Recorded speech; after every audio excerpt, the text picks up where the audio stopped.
Nauuso naman ang sari-sari style ng paglalagay ng palumuti sa kuko. Silipin po ang ilan sa mga patok na disenyo sa report na ito.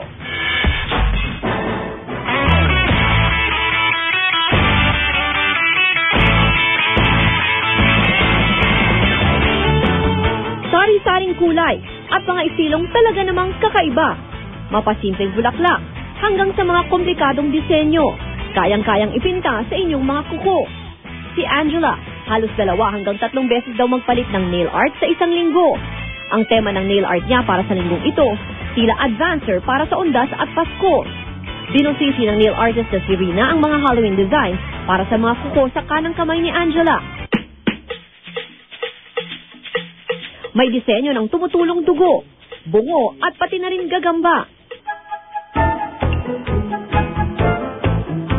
Pero pangontra naman daw sa nakakata-cute na designs na ito, ang festive Christmas patterns para naman sa mga kuko sa kaliwang kamay ni Angela.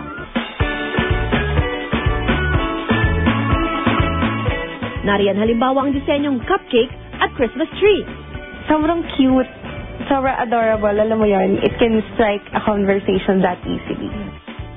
Di lang holiday designs ang expertise ni Rina, kundi pati na rin cartoons tulad ng Angry Birds, The Smurfs at Sesame Street. It expresses your mood for the day or for the week. Umaabot ng 1 hanggang 3 oras ang freehand nail paint. Kaya kung ang trip nyo ay nail art na mabilisan, bakit di subukang magpa-print ng disenyo sa nail printer na ito?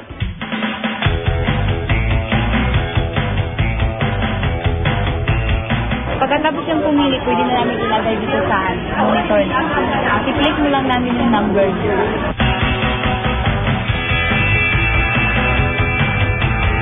Ilang minuto lang ang aantayin at voila! May instant nail art ka na.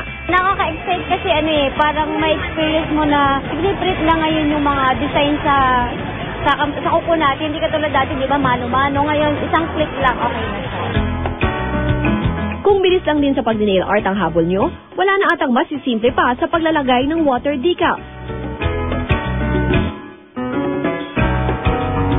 Ika nga, cut and paste na lang ito sa inyong mga kuko.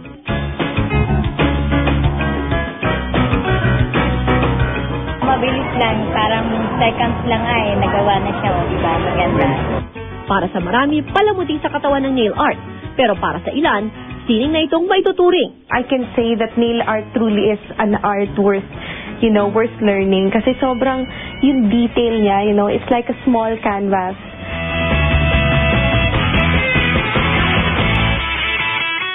Para sa saksi, Ruth Cabal nag-uulat.